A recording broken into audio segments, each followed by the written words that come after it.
Hi everybody, my name is Arel and welcome to ArtTributes, interviews with pioneering belly dancers from the New England area. I know you're eager to hear from our distinguished guest, Elisabeth Clark, as am I. Yet, this being our first interview, we hope the first of many, I'm sure some folks watching this or even here might be saying, does belly dance in New England need interviews with pioneers? What did they pioneer? It's possible if you're on the fringe of this art form, you don't know what I'm talking about pioneering belly dancers. Well, first, just because I teach belly dance, when you study any art form, you do learn who the masters are. You typically would study the history, the icons, the techniques, no matter what art form you're studying.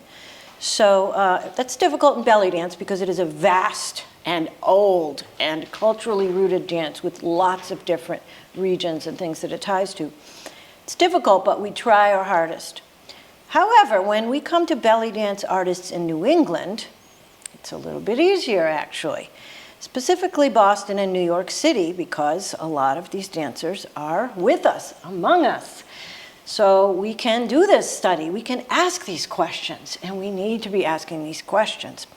What are we pioneering? Especially in fairly recent times, the dancers were part of some very historic happenings right here in New England.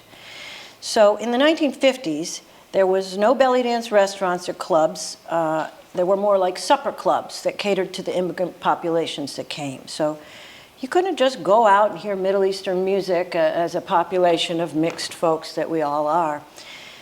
So between then and the 90s, historic things happened in our area. And it's just very exciting to those of us that know about this.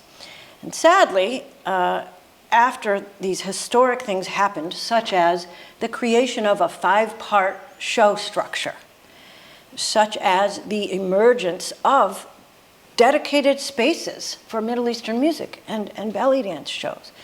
After these historic things happened, and this was a real raging boom that took us through the 90s, sadly, a historic, awful thing happened, which is a retraction of this scene.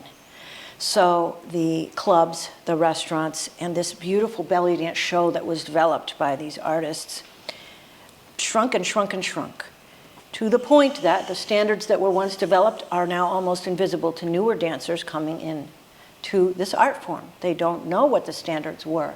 They didn't know what a full-length belly dance show was. There is not a place for them to go see it.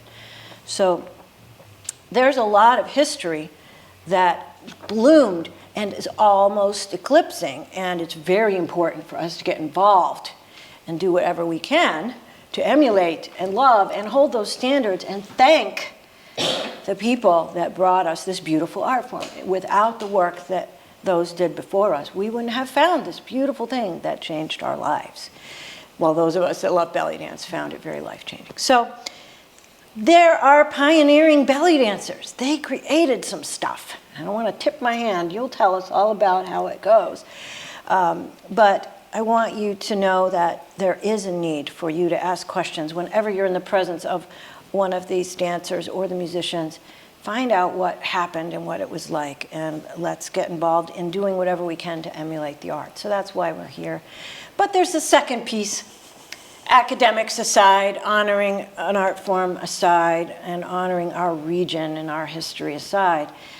I personally have been moved by a lot of dancers that I know that are my mentors, and I am inviting them to come talk with me on this carpet because I want to talk to them and I want to learn from them, and I want the people that follow me to know who inspired me, who has helped me and continues to help me. So there's a personal piece to who all of our guests will be here at ArtTributes. And so our first guest hits all the criteria. Elisabeth Clark, historic, first to dance with a sword. Historic, the only dancer who also creates art on the walls. Historic dancer. She ticks that box, but also personally impacts me by teaching me so much. Of course, This is the belly dance studio that I've been gifted to teach in, and it's covered in your artwork, which is deeply moving to me and everyone who stands here. But also, you're the one that told me, put a piece of Scotch tape on your neck because you keep dropping your chin and it's not a good look. And you're the one. And it worked. And you're the one that told me, slow down, stand still. I'm still working on it. And you're the one that told me, turn your back to the audience. People love when you go away and come back. And you're the one that told me, don't ever wear that color. That is not for you. And you're the one that told me, your students are not playing zills on the beat. Thank you. That's right, I remember that. You have told me, yes. she has put the bar high. And I thank you and everyone who's put the bar high for us. So that's what we're doing here. Thank you. I won't say that in every interview, but I wanted you to know, because we're here on the first interview today of Art Tributes. We are excited, and that's why we're here. So I'll put my papers aside. A true influence to me, a beloved dancer in our region, and I'm just so excited to have you, everybody, Elisabeth Clark. Thank you so much. Thank you for coming. Thank you for coming. And thank you for putting this together. I really appreciate it. Well, it's been long overdue. Of course, we had a pandemic get in the way. Well, that didn't help. That didn't help. We're working beneath an image of you. Thank you, Liz. Now, can you tell I'm holding a sword in that picture? No, can you? She's holding a Holding a sword. sword. Okay, there's a sword in that picture. That's right. I was holding the thing here, and I was... I can see in your hand, yeah. Oh, thank you for telling us that. So, So let's just dive right in at the beginning. So you were born and raised in a very culturally rich Middle Eastern environment, right? no way. No way. I didn't know what baba ganoush was. I mean, nothing. It was just a plain, white bread suburban place in upstate New York. Yeah. Upstate New York. Syracuse. And Yep. so were there Greek restaurants? Nothing. Lebanese? No. No clubs? No clubs. Just Did you study music as a child? Was there something that... we took piano lessons, and we played Schubert and what we were supposed to do in piano. There was nothing in my growing up background that prepared me for this. Okay, Nothing. well that's good to hear for those of us that think, oh, we have to be some special. Yeah. So you were just a regular child? And Just a regular little child with the peanut butter and bread sandwiches, going to school and riding my bicycle and falling in love with horses the way little girls do. Nothing. Okay, was there something that your mom noticed when you were a baby that might have tipped us off? Well, that was that one thing. That one I thing. told you about. Remember baby books when your mother would write down how much you weighed when you were born and all that? I found my baby book, and it was just an ordinary baby book, but in the first couple of pages, she wrote something interesting. She said, they called me Bets when I was little. She said Bets would somehow, when we came to look at her in the crib, she would be happy and she'd wiggle her hips in this little snaky way. She wrote it in the baby book. But that was all. There's nothing after that. But Nothing. that was it. That was it. Okay. I didn't understand. I never heard this. No, there was nothing there. Okay, and then you ended up going to school, still in Syracuse? Syracuse University School of Art. I got my BFA degree there, yes. And that sort But of... I knew I was going to be an artist from day one. I was always drawing. I was always writing stories. I went to art school. That was just what was going to happen. So at some point, you run into belly dance. What happened there? Well, that's kind of interesting. Because again, I went to art school. I came to Boston. I got a job as an art editor in a publishing company. I got married and had 4 kids. And I was working on, and I was still doing art all the time. And I was working on a series. I remembered it was one summer, and my kids were maybe half grown. I was working on a series of female forms of I didn't know quite what. I was drawing a lot of women, sort of the goddess mother thing, and it wasn't getting right. It wasn't working. I said, these don't have any life. These drawings don't have any life. What can I do? And at the time, life is full of coincidences. At the time, Arthur Fiedler was conducting concerts on the hat shell, you know what I'm talking about. So I was reading the newspaper, and it said, concert canceled, Arthur Fiedler's concert at the, something was canceled. I read about it. There was somebody called Adana, who had a school of Middle Eastern dance, who was going to do some sort of dance thing at the hat shell. And someone complained and said, this is not appropriate for families. We can't have this kind of thing going on at the hat shell. And they canceled it. Well, the Globe loved that. The Globe interviewed Adana and said, what's this all about? And in the interview I was reading, Adana said, I wish they had given us a chance. This is really perfectly fine for families. It's a very beautiful dance, and if only they had allowed us. So I started thinking. I thought, you know, this is about women dancing. Maybe if I called up Adana and went to her studio and asked if I could sketch a little, just watch and sketch a little, if it would be all right. So I did. I called her up. She was lovely over the phone. She said, oh, I love art. Come by, sketch anytime you want. And I'll never forget this night as long as I live. It was in June, when the nights are short, you know, the days are long. And I drove into, that's when you could get a parking space in Cambridge.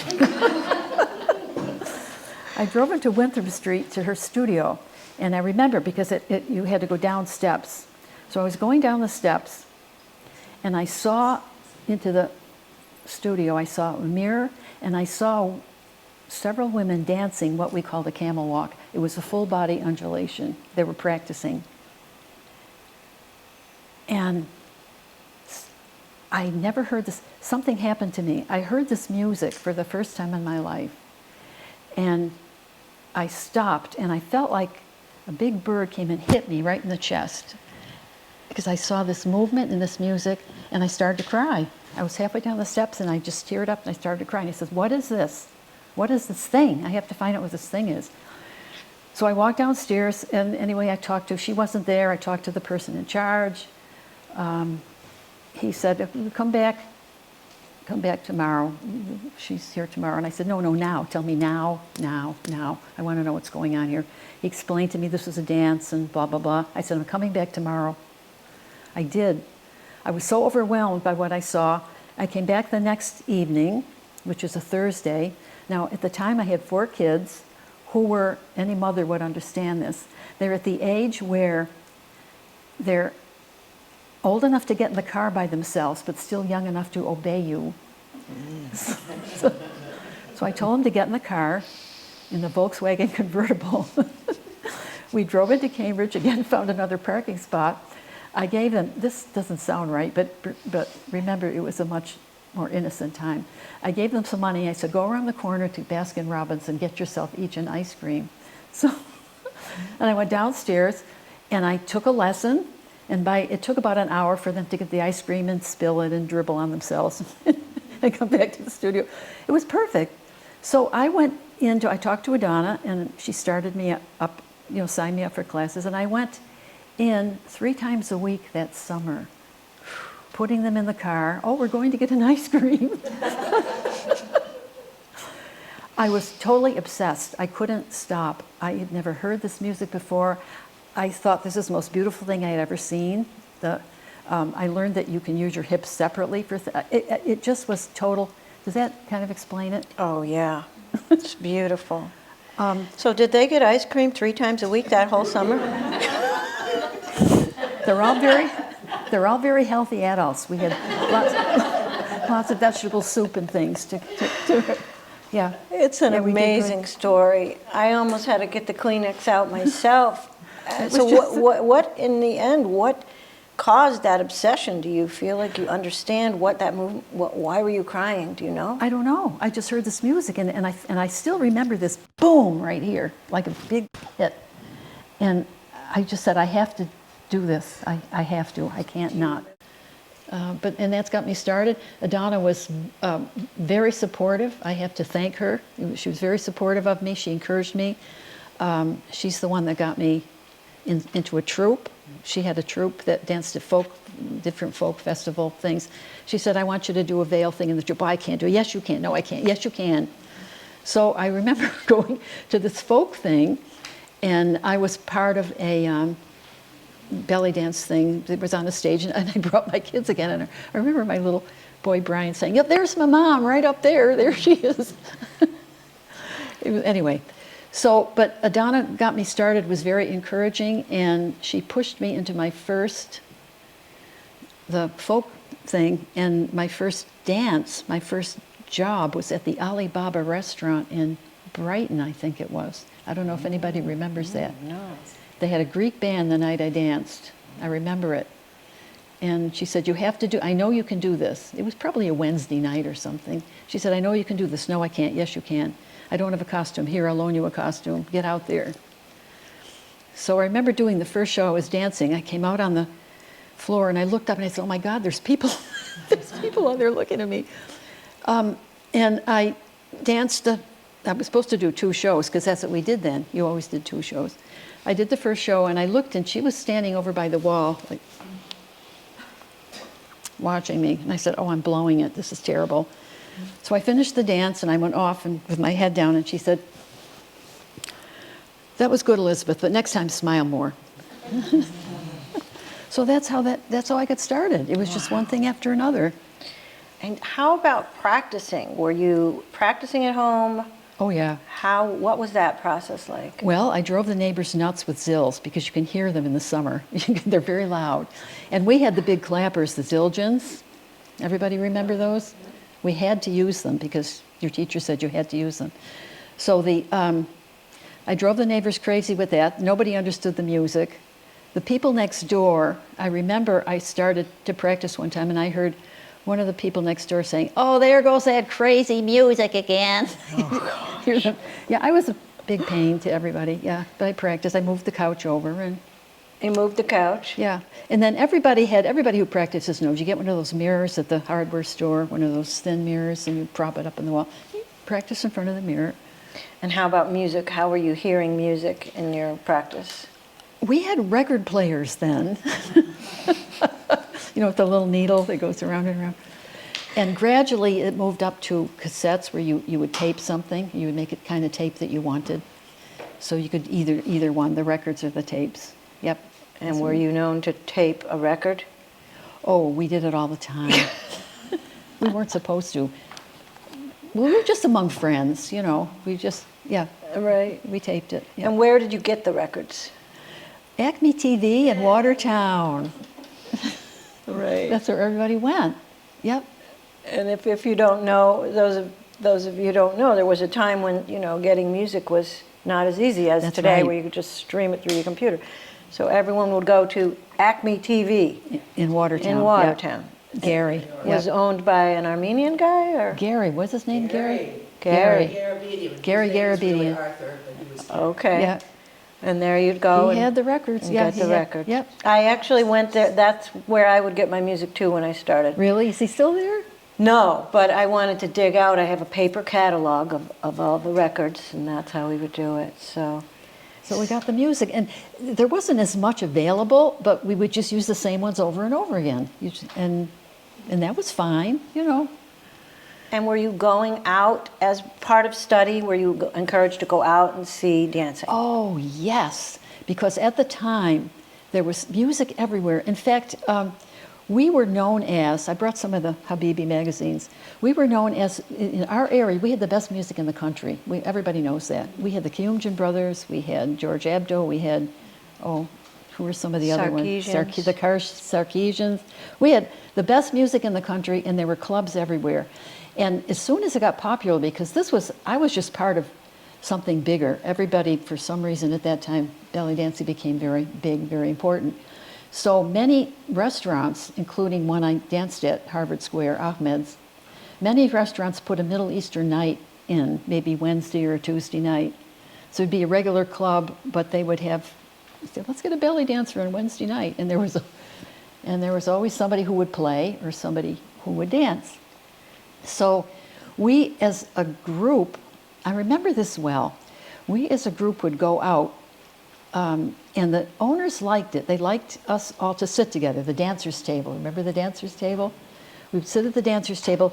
We were expected by our teachers, with a very high standard, we were expected to look very nice. You didn't go in your sweatpants. You dressed up. You wore high heel shoes, nice jewelry, your nice outfit. You showed up at the dancer's table. You looked like a dancer. You acted like a dancer. Even as a student? Yes. A fan of the dancer? Absolutely. That was the dancer's table. You clapped for the dancer. You cheered for the dancer. You tipped the dancer. You showed everyone how it was done. Now, and this other thing was kind of interesting. The dancer would be showered with tips, and whatever wasn't tucked in, she would walk off, and we got up and we picked up the money on the floor. In our high heel shoes and little outfits, we would pick up the money on the floor. It was expected, and we would put it on the table for when the dancer came downstairs after she changed. This is how it was done. And it was made very clear to us by our teachers that this is what you do. And you don't pick up your own tips. No, thank So you. You there don't was pick a up your own culture. tips. You dance and you go off, and then the tips are picked up by your fellow dancers, who will do the same for you when it's your turn. And it was expected. It was also expected when you were dancing. I've said this before. Your performance doesn't start when you walk out on the stage. Your performance starts when you're out at your car, bringing your dance bag in. Your performance actually starts when you're home putting on your makeup. Then you get in your car, you drive to the thing, and you walk in the club. And I always remember this. You walk in the club and you got a scarf around your hair, you got your caftan on, you got your dress bag. You walk in the club and you find out where the band is. And you say, here. And they wave to you. And all around the club, there's the dancer. There she is. There's the dancer. And that's the beginning of your performance. Everybody's, wow, there's the dancer.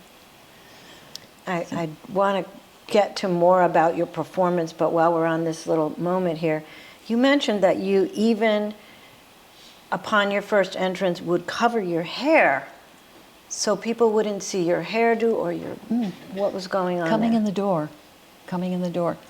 Our teachers, in fact, Adana used to say this, but other teachers, listen carefully, preserve the mystique of the costume. Do not let anybody see the costume before. Do not let anybody see the costume after. Do not ever walk around the room in your costume. Ever. Now, with the 5-part routine, you come in covered, you're veiled. This is part of it. You have your dance, the beginning. Does everybody know about the 5-part routine? Before we get to that, how did you get to that skill level? Am I correct? You're taking classes 3 times a week? Yes. And you're going out to see your teacher dance?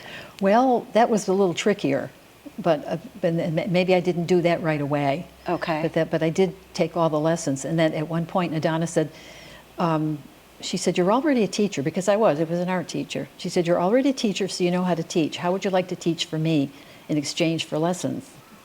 So the teaching was helping you learn. Absolutely. Too. You're teaching the beginners of Yes. Adana's. Yep. Okay. And then you're practicing at home, moving the couch, Driving the neighbors crazy. driving the Yep. neighbors crazy. Were you also learning about costuming? Was Adana telling you that you have to learn to make costumes? Was that part of study? Well, that was the funny part, because there was nothing like this glorious thing behind the screen. We made our own costumes because that's what you did. That's the only way you could get them. So we would have these you'd come before class or afterwards, we'd have these little quilting bee sewing circles. We'd be sewing on our coins and talking and making a social occasion. Does anyone remember the Windsor Button Shop? Yes. That was there when I started. Well, that's where you got your coins and your beads. And there was a section of Boston in sort of a seedy section of town where there was fabric stores where you could buy trashy looking. Chinatown. Yeah, Chinatown. Go to Chinatown and get the fabric. So you could get the fabric, and we just put it all together. Now, a couple of these costumes here, I don't know if it's going to show the white costume. Yeah, when we're done chatting, Yeah. we can go through them. And this one I made. You made that Oh, one? yeah. There's a better picture of that later, I think, Yeah. all the coins. Yep. And those were what, necklaces? How did you do All that? junk jewelry. All junk jewelry. Yeah, yeah. They were all old necklaces, old horrible things that you found. Yeah, that's what we did. It was so much fun. It really was. Wow. And it was okay. Everybody accepted it. And they liked all the junk here because when you did your That, yeah. Belly stuff. Your belly stuff. Okay. They would sort of twinkle and tremble. And And was making headpieces and hair pieces part of it too? And how did you learn to do that? I don't remember too much about headpieces. Okay. I know that some of the sword people, I did it for a while and I didn't. You'd wear a scarf here so the sword would balance better. But I always thought that was kind of cheating. Ooh. So I decided not to use it. Okay. But the headpieces, and you'd make stuff up. I mean, I used to wear a kind of a collar. People called it a collar, a little thing around my neck that something would be hanging down here, and then you'd have the rest of the costume, because I thought it looked nice. But I just made stuff up, and we would see something and say, oh, that looks pretty interesting. There was a lot of room for creativity if you chose to. Some of the things I did on stage, I just sort of made them up, and most audiences were very open and very accepting of different things. The five-part routine, you did that because that's what the band did. The band would do something different if you told them, but sometimes you didn't know that you could tell them to do something different. But can you touch on another piece of your study that you and I have chatted about? There were other people that inspired you besides Adana. Who were the other influences? I took workshops from other teachers, and I took pieces, or I used pieces from other teachers. About influences, I don't know what to say about that. Your teachers taught you, and you learned from them. I learned from Adana. I went to New York, and I took classes with Serena Wilson. I don't know if you, and she had a particular way of doing things. She had a shimmy that was incredible. It was kind of a quiver. She would move across the floor, and she would just have this quiver. And it wasn't a shimmy, it was just, anyway, she was pretty good. And then Aunt Rocky, everybody knows her? No, could you assume that nobody knows Aunt Rocky? Morocco. Explain that. The New York City Morocco, who was, she traveled a lot. She was a New Yorker. She spoke her mind. And she would do workshops in she'd come to Massachusetts and do workshops. And so we would take a lot of workshops with these teachers. So Aunt Rocky was a figure kind of, was she kind of unique in that she traveled to study and she was trying to research roots of the dance? Absolutely. So she was a front runner in what maybe we call dance ethnology now. Absolutely. Where we were really trying to understand, what is this? You're right, and I'm glad you brought that up. And she did a lot of research. And one of the things she loved to talk about was she went to Morocco. See, I'm not getting this right, but she was there at a birth of some baby, and she explained how the woman was standing up, and the women were undulating with her when she was going through her labor. She would be, the other women would be, and I said, wow, that's really cool. I just like that. So, and then I also took a week-long workshop with Jamila Salampur, who was a prominent teacher on the West Coast, and her daughter Suhaila, who was a teenager at the time. Because Jamila would say, we're going to do this and this and this, Suhaila, and Suhaila would put the music on. And she taught us how to play our zills alternately. We learned the doom, taka, doom, that's how we were taught. And she said, no, you play them doom, taka, doom, which made a lot more sense to me. So I trained myself to learn it that way. Not all dancers did, but that's what I chose to do. So you took a Zill thing from her. Yes. What did you take from Aunt Rocky? How did she inspire you? Oh, many ways. Do you want me to tell that story? If you want. Well, I'll tell. No, I just learned. No, she was a good teacher, and she wouldn't put up with any nonsense. You know, she really wouldn't. She said, "This is how it is. And this is how you're going to do it, and don't give me any bull about it." So, well, I didn't. I just quoted. So. But she did a workshop in Western Mass or Central Mass somewhere, and it was my first workshop. I was so thrilled. I'm going to go out there and watch her. So she did the workshop, and in between the 2 days, the Saturday and the Sunday, she did a performance Saturday night because the teacher had set that up. There was a band and a stage, and there was all of us, and we're watching her. And again, the band knows what to do. There's a 5-part routine. You play your fast opening number. You play a veil piece. You play like a fast, quick, like a melody to get people going. Then you play shift to tally. You calm them all down, and then you do if you want to, you can do a 9/8 or just another 2/4.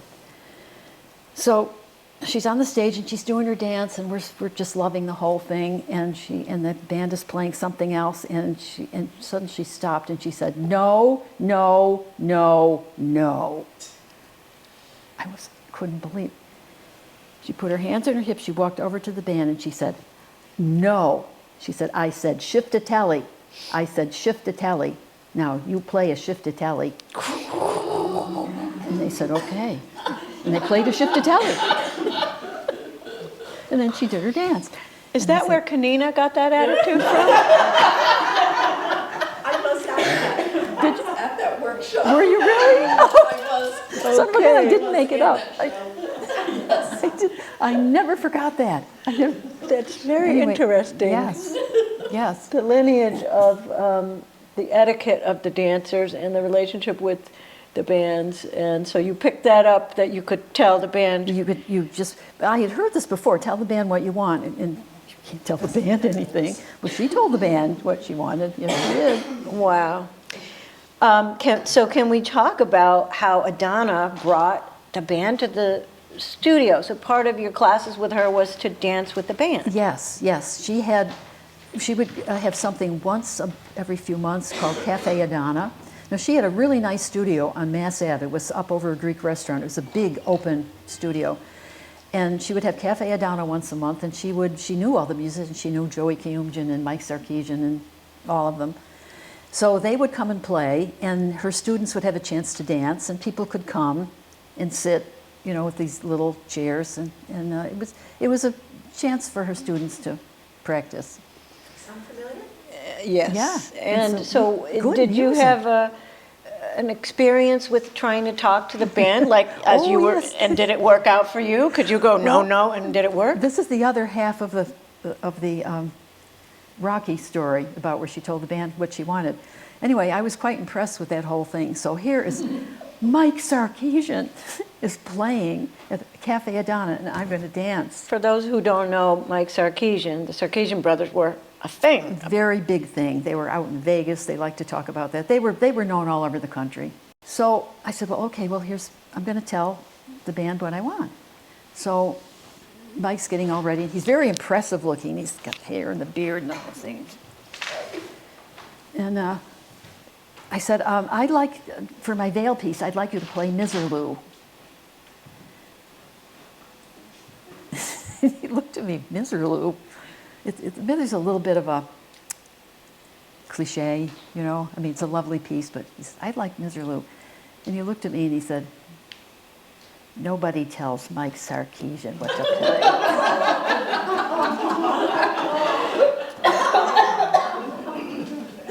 So I learned lesson number 2,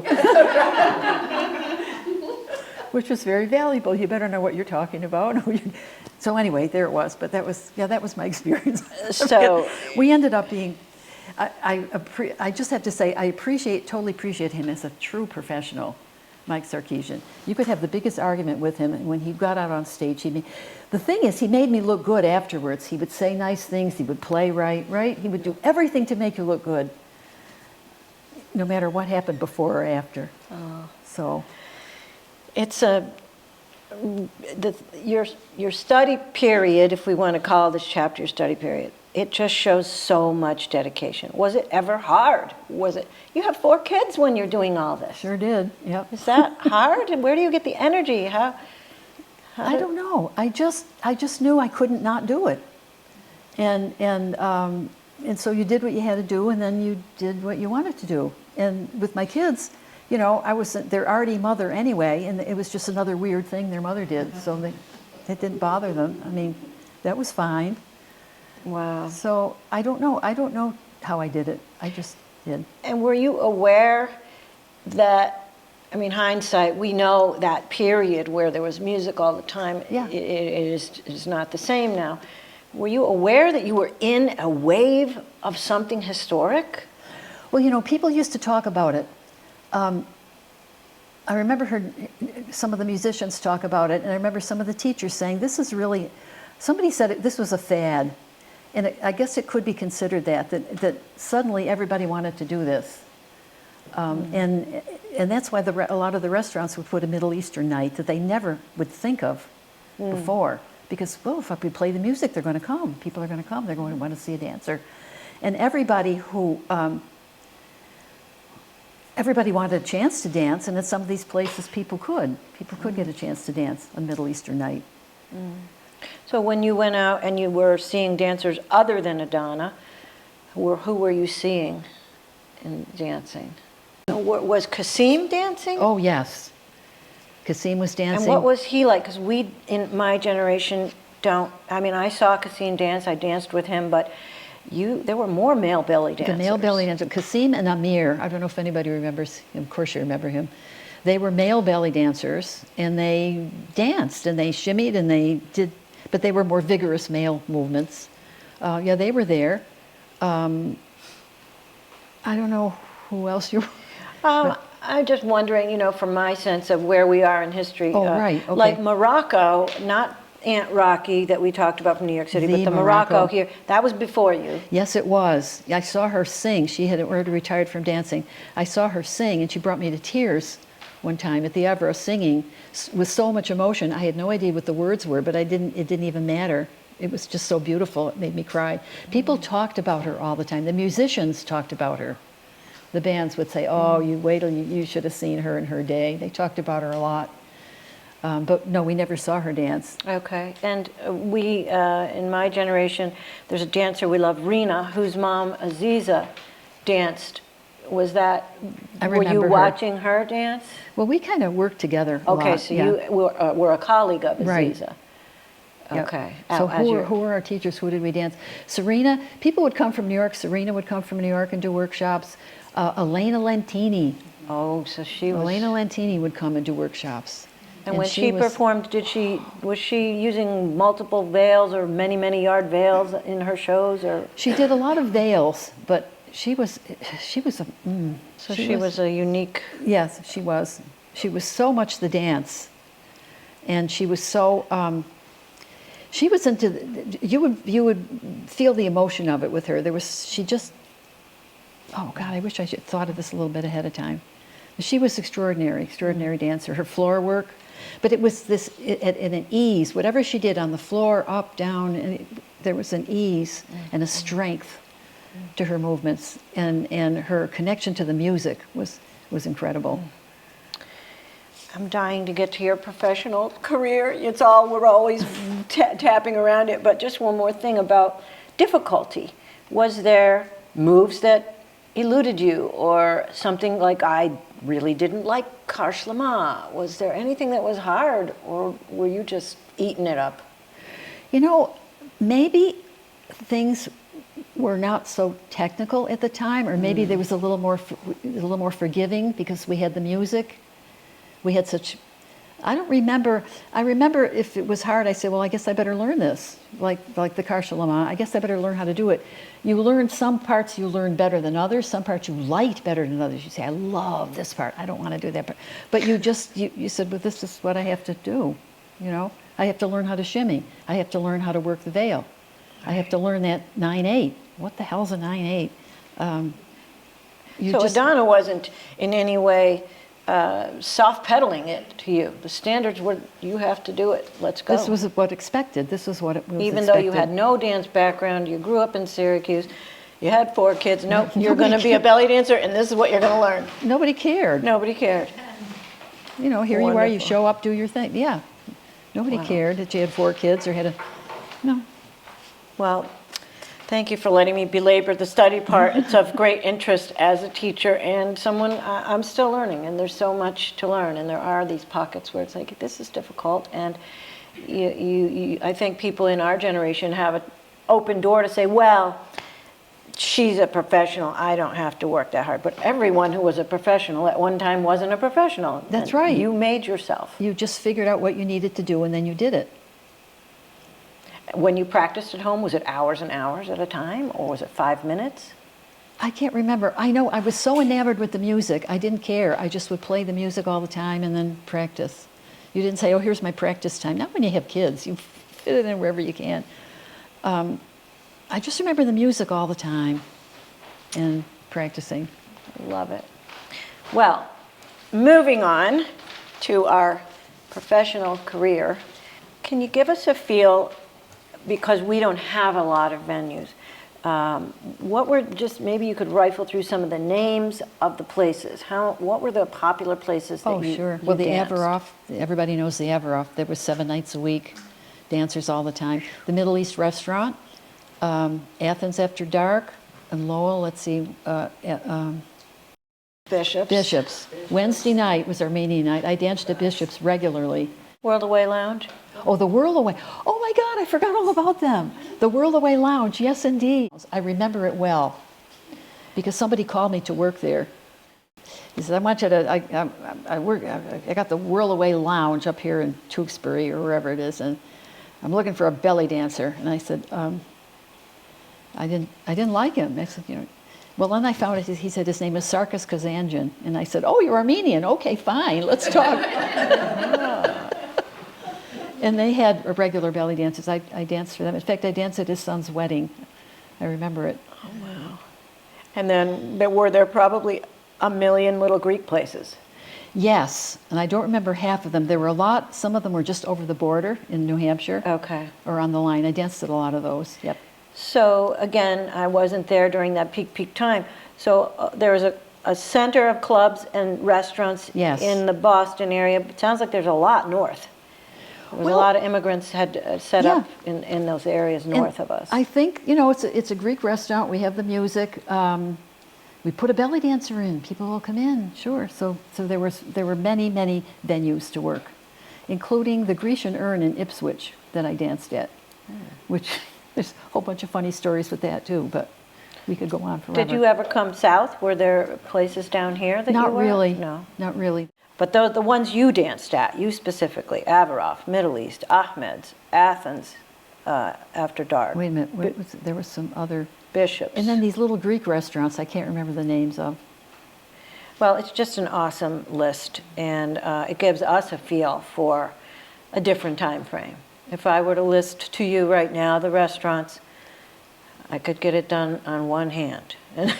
That's too bad. It is. It really is, because if there's a lot of venues and people go out and they just get used to it, and then dancers get to be, like I got to know my audiences, and they knew me. So if I did something a little different, or I said, well, let's try this and see if that works, they would be very accepting instead of, what the hell is she doing? You know, they'd be very accepting because I would experiment.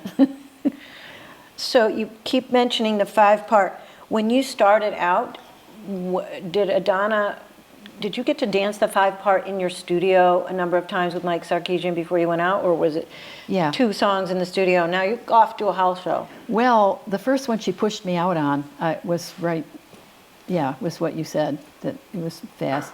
But you learned you learned what you're supposed to do. You knew from watching it what from was watching it, supposed and to we were told happen. this is how you do it. You do the open. Well, you know, I don't have to say it again, but you learned it and what it meant. Okay. And it was a way. And Adana used to say this. It was a way to change people's emotions. When you're working, you're not just dancing all by yourself. You have an audience, okay, and you have to bring them in. And then you have to tell them something. And then you have to leave them with something. And so that's what the 5-part routine was brilliantly arranged to do exactly that. You play this beautiful fast music. You're clanging zills. You're veiled. You're mysterious. What is this? What's this? And she's happy and she's coming. And then, you know, all of you who dance, you know, you work the floor. You bring everybody in. Here I am. I'm going to tell you something wonderful. Come with me. Come with me. Come with me. Then you get this rumba, this beautiful, beautiful, soft music. We had to learn the veil with our cymbals on. Mike Sarkeesian made us. We had to manipulate the veil with the finger cymbals. So now you come to this beautiful, soft thing. You've got this partner that you're working, this beautiful partner, and so now everybody who's all pepped up is like, whoa, what's this? So you do this veil thing, and then, okay, I'm done. You get rid of the veil, and now you've got this peppy. Okay, now you got your zills, your peppy melody, taka-da, taka-da. Oh, what's happening here? You know, I was just in this mood, and now she's pepping me up again. Bing, shift-a-tally. What? She's changing me again. Here's a shift-a-tally. Here's your quivers, and here's your floor work, and here's your you're working with the, and then if you get somebody like Joey or well Eddie, any of the Buddhists, they'll be playing something really beautiful, really with the shiftatelli beat. So now you bring everybody in again, you change their emotions again, and you finally got them there, especially if you're doing floor work. Oh, if you got them where they're supposed to be, here you could do. So now you're finished with this beautiful shiftatelli, and then you start it up again. You get them up again. A 9/8. You don't always do a 9/8. Everybody knows that because sometimes the audience is saying, what? They're trying to clap and they can't figure it out. But Excuse me, did you do a drum solo too? Oh, I forgot the drum solo. That's How okay. could I forget the drum solo? That's the big one. You just got them with the shiftatelli, and now you get up. And if you got it right with the drum, they say, okay, here we go. Wait, something's happening here. I was just down on the floor and I was full of this music, and now here's this drum, and look how she's responding to the drum. And now they're together, now they're working something. And then whatever you have going with the drummer is, whatever you can, sometimes you can get a really good thing going if you know the drummer. So then, and this is a solo, this is a where you really, everybody loves the drum. It's, the drum solos, yeah, it's part of it. Anyway, you change their emotions again. You brought them somewhere. You got them to this place. You bring it to the climax, the whole drum thing. And then you say, okay, we're done now, everybody. We're done. I did the whole thing. We're done. Happy, happy, happy, everybody. So, and it's so beautifully designed. You can't miss doing it okay. But if you can do it really well with your audience, it's like such an experience. It's such for you and for the audience. They don't forget it. They got it. So your 5-part routine is already existent. Yes. Bands are rehearsing after sometimes, or they're not. It's being fine-tuned, though. You're bringing your something to it. Your sword, for example. Well, how does that? If I was dancing with a band for the first time and I didn't know what I was doing, they would have played the 5-part routine. Straight through. Straight through, because that's what they did. Right. Unless I said something different. Yeah. But you put your own thing on it when you picked up that sword. Oh, yes. Where did that come from? Why? Did you Well, see anyone do that? I don't remember. There's a painting somewhere of a dancer with a sword. But I don't know. I've always been interested in kind of sword dances, but they were always men's dances. They were very vigorous and very male and very alpha, and usually there'd be lots of sword dances. You hear music about sword dances, and the men are dancing and wielding their swords. And I've always thought it was interesting. So anyway, something interesting happened to me. I was at one of these folk festivals that I danced at, and backstage, I was poking around backstage, and one of the Bulgarian dance troupes had left one of these fake swords. It was a cheap, crummy looking, it was a little fake sword. And I said, what's this? And the stage manager said, they left it behind me. He says, just get it out of here, take it home with you. So I did. I took it home. And it was kind of fun, and I started fiddling around with it. I honestly don't know. I don't know. I put it on my head, and I maybe I saw a picture somewhere. I don't know. But I put it on my head, and I said, well, that's kind of interesting. Let's see if we can do that. And then it was fun. What can I do with this thing in my head? So I was dancing at Ahmed's at the time, and that audience knew me. So if I did something a little different, it was okay. So I thought, well, I'm going to try this out. How can I do this? I'll bring it in, maybe halfway through the show. I'll put it on my head, and I'll dance with it on my head, see if they like it. Everybody liked it. Everybody liked the audience liked it. So I started working with it. I said, well, I can do this. And I can kind of go down and get up, and I can balance. And maybe I can kind of manipulate it a little bit. And I liked it. And I said, but there was something about this that really interested me. And I found it interesting that the audience found it interesting. And I said, what is it about a sword? Because here I was interested in all these male sword dances. But I said, what does it mean with a woman with a sword? What does a sword mean? A sword is about power, it's about protection, it's about death. You know, it has these meanings. And so if I dance with it, what happens when a woman dances with a sword? If a man dances with a sword, I saw all those dances. We're threatening you, we're powerful. What does it mean when a woman dances with a sword? Because a sword also has a sexual connotation. So he says, what can you do with that? So I would dance with the sword in my head. Audiences liked it. Then I had a gig in Canada. It was a brief gig. And so I think it was in Ottawa. I can't remember. Anyway, I said, I'm going to use the sword in one of the shows here. So I did. I danced with it, and everybody was okay. And afterwards, the drummer says, what are you dancing with it like that for? I said, what do you mean? He said, well, you got it flat on your head. You're supposed to put it on the edge.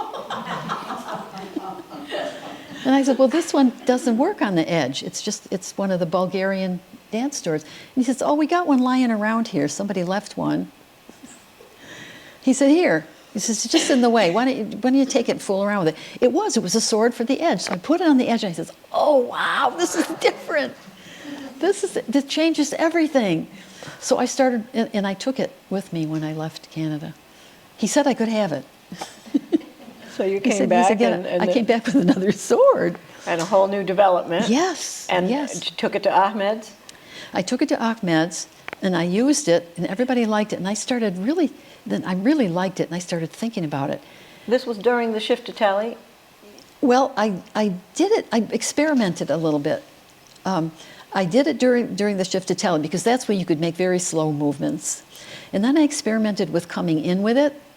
I'd ask the band play a little taksim for me to walk in instead of coming out. So I'd come out with it with my finger cymbals on. I'd come out with it holding like this. And I'd put it down in front of the band and come up again and then say, now start the music. Ta-ka-ta, ta-ka-ta, ta-ka-ta. So they saw me come in, they saw me put it down, they're saying, what the hell is that? And I'm dancing like nothing happened. So are they wondering? You bet they are. He says, what's that all about? So they have to wait until I get to the shift to tally when I put the cymbals down and pick the sword up. And they said, well, finally, we're going to find out what she's going to do with this thing. So you made a whole thing of bringing it in and not using it, Yes. and making sure it was visible for the come in. Yep. I didn't do that all the time, but that's what I did sometime. I experimented a lot. And then somehow it makes its way into shift to tally, and you teach yourself how to do floor work with a sword. Yeah. What are you doing with the sword on the floor? Well, people liked it when you got, when you bend your legs under you and you go all the way back, and when you put it across your belly and you do your undulations and it kind of quivers when it's on the edge. People like that. But the thing is this, when you finally put it on your head, because this is what I finally figured out, you put it on your head. Again, I was thinking, what does it mean when a woman dances with a sword? What is this? And I had been reading this history that I can't remember the name, but it was an Armenian name, talked about the ancient Arabs called this the seat of life. And it was treasured and it was revered. This is the seat of life. So I said, what happens when a dancer is slowly undulating the seat of life with death on her head? And she's smiling. What does this mean? Is this going to push any buttons? Yeah. Yeah. Because again, you're working people's emotions. You're pushing buttons. Yeah. You've created an old symbol. You've created a picture. This death. Ha. Anyway, they liked it. Now, sometimes things didn't work as well as they should. One time I was on the floor with the sword across my belly, and Steve Kiumjian decides to start the drum solo. I said, I'm going to kill you later. How did you get out of that moment? Did you just dance the drum solo with the sword on your belly laying down? Well, I said, what am I going to do? I got to coordinate this somehow. So I started quivering it a little bit, quivering a little bit. And then I picked it up, and made a big thing out of getting up and just trying to work a shimmy into it. And then I kind of moved over to him, and I said, I'm going to kill him. And anyway, we worked it out. Yeah. Okay. Yeah. So this brings up a really interesting difference. It kind of brings us back to the point about how some dancers could talk to the band very bossy, some dancers could not. Did it depend on the band, the relationship with the band? How? It depended on if you paid your dues or not. Ah, so what did that mean? Well, Rocky, Aunt Rocky, New Aunt York. Rocky, paid her dues. She was a teacher. She was a real professional. She'd been dancing for years. She could tell that little band, no, no, no, no, no. But I'm a new student, and I'm going up to this icon and telling him what I wanted? No. So you had to No. develop the relationship first. Or get some kind of experience behind you. Okay. And so as you went along on this topic, bands knew your songs. You had favorite songs? I had favorite songs. I think a lot of dancers do, and they would know. And what were yours? What was your show? I liked Babajim. I liked coming out to Babajim. I liked that Turkish music. Bir Demet was one of my favorite pieces.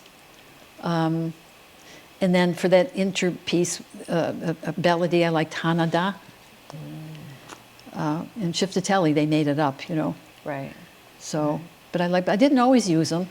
And sometimes I'd say, well, just give me a fast 2/4, you know, something peppy. But you tend to like your own music and your own songs. You feel comfortable with them. And so. Can we back up to your sword for a moment? Your sword develops, you're dancing with it flat, you're pioneering this whole, and then you take it to another level, am I right? You bring a rug with you every night? Well, one time my knee hurt, and I knew I was going to get down on the floor on the knee, and I said, well, I'm going to bring this little rug with me, and I'm going to ask the wait staff to just put it on the floor, because then my knee won't hurt. So I got this beautiful little carpet in Istanbul on one of my trips, and so I brought the carpet, and the two waiters came out and put it down. Well, it made a little more of a buzz than I thought. People were like wondering what was going to happen. Anyway, they liked the little rug, so it was kind of part of my show for a while. They say, she's bringing the rug. Yeah, That's it started out because my knee hurt. Yeah, beautiful. Okay, I'm getting ready to do my show. Y'all put my rug down, out. please. Yeah. It's fabulous. But that was kind of by accident. Now, were you aware, did other people then start dancing with the sword? I don't remember too much about somebody. But then there were different kinds of swords. There were very curved swords and very fancy swords and all this and that. But which was, whoever wants to do whatever they want to do is fine. But I liked the sword like this because besides the sword having all these different meanings and me pressing those buttons, I knew that sword had to look dangerous. It had to look dangerous while I was using it. It had to look like, ooh, she could hurt herself. Well, no, it wasn't going to cut me. It wasn't that kind of a sword. But I wanted it to look like it was very dangerous.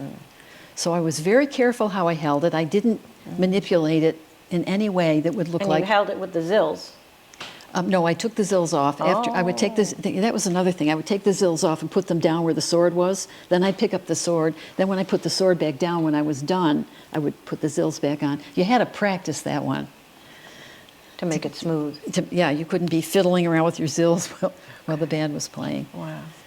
So I had to make sure that that sword looked very dangerous and that I held it carefully. In fact, I took it to a car place in Lynn, my sword, and I told them to put that coating on it, that shiny stuff. I forgot what you call it. Wow. To make it glitter. I wanted Okay. it to glitter in the light. So I had them coat it with chrome. I said, coat this with chrome. Wow. Because then when you held it to the lights, it glittered. It would look glittery and it would look very dangerous. And so if I was using it, holding it or putting it on my head, or people would, I wanted them to think it was dangerous. I wanted an emotional reaction. I feel like we're getting a glimpse into your show when you do these little enacting moments.